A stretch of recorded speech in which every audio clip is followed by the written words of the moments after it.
L'homme et le crocodile, ou le bienfait gâté.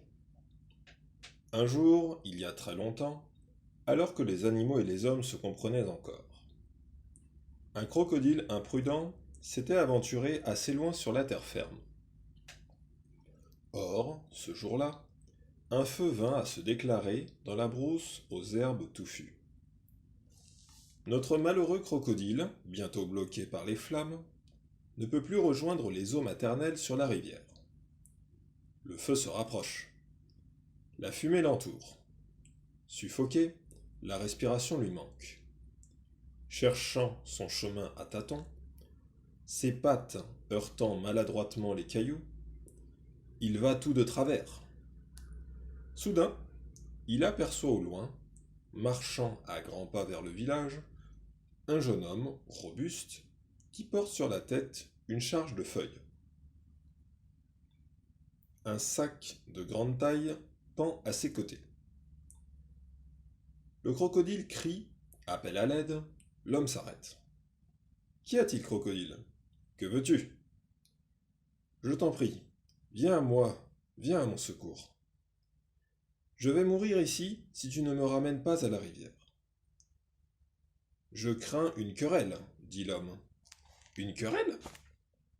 Quelle querelle redoutes-tu? Celle qui résulte d'un bienfait gâté. Comment pourrais-je gâter le bienfait d'un homme qui va m'empêcher de périr? S'exclame le crocodile. On verra bien, dit l'homme. Toute chose qui va au soleil finira par sécher. Il entoure solidement ses pieds de feuilles vertes pour les protéger du feu, se rapproche du crocodile et lui jette son sac. Entre là-dedans, lui dit-il. Pourquoi? Pour que je puisse te porter sans crainte. C'est juste, dit le crocodile. Et à force de se tortiller, il finit par entrer dans le sac. L'homme soulève alors le lourd fardeau, le pose sur sa tête, saute à travers la zone enflammée et court jusqu'au bord de la rivière. Là, il dépose le sac sur le rivage, puis s'éloigne. Crocodile, dit-il, te voici arrivé au bord de l'eau. Homme généreux, dit le crocodile du fond de son sac, je t'en prie. Parfait ton geste et la considération dont tu as fait preuve à mon égard, et porte-moi jusque dans l'eau. Alors il sera clair pour moi que je me suis vraiment sauvé du feu.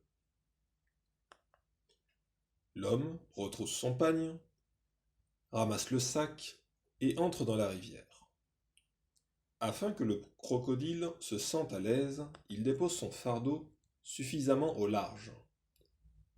Tu peux sortir, lui dit-il, tu es maintenant dans l'eau. Le crocodile sort, se détend, et fait mine de s'engager vers les profondeurs.